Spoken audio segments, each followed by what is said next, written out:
सभी देवी देवताओं के जन्म की कई कहानियां प्रचलित हैं और बिल्कुल इसी तरह मां काली के जन्म से जुड़ी कई कथाएं सुनाई जाती हैं। उन सभी कथाओं में से एक कहानी है जो सबसे ज्यादा प्रचलित है। बात उन दिनों की है जब एक शक्तिशाली राक्षस दारुण का अत्याचार तीनों लोकों में बढ़ गया था। तीनों लोकों में सभी इससे बहुत परेशान थे। सारे देवता दारुण के हाथों मात खा चुके थे। दारुण को वरदान मिला था कि उसकी मृत्यु एक स्त्री के हाथों ही हो सकती है।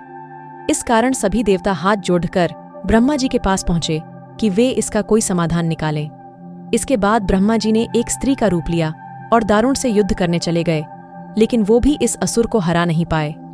अंत में सभी देवता ब्रह्मा जी के साथ भगवान शिव के पास गए और उनसे प्रार्थना की कि वे कुछ करें। सभी की प्रार्थना सुनने के बाद शिव जी ने मुस्कुराते हुए माता पार्वती की तरफ देखा। उनका इशारा समझते हुए माता पार्वती ने अपनी शक्ति का एक अंश निकाला।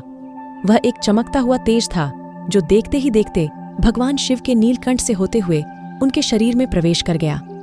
इसके बाद भगवान शिव ने अपनी तीसरी आंख खोली और तीनों लोग थरथर कांपने लगे। भगवान शिव की तीसरी आंख खुलने के बाद वह शक्ति उनकी उस आंख से बाहर निकली जिसे देखकर वहां खड़ी डीढ़े सारे देवता घबरा गए। उस शक्ति ने एक विशाल और रौद्र स्त्री रूप ले लिया था।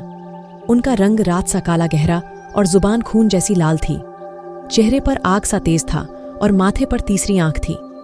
इस तरह राक्षसों को खत्म करने के लिए हुआ मां काली का जन्म। इसके बाद उन्होंने कुछ ही देर में असुर दारुण और उसकी सेना का नाश कर दिया। उन सभी दानवों को खत्म करने के बाद भी मां काली का गुस्सा शांत नहीं हो रहा था। इसके बाद उनका गुस्सा शांत करने के लिए भगवान शिव ने एक बच्चे का रूप लिया और उनके सामने आ गए। भगवान शिव को देखते ही मां काली का गुस्सा शांत हो गया और उन्होंने उस बच्चे को अपनी गोद में उठा लिया।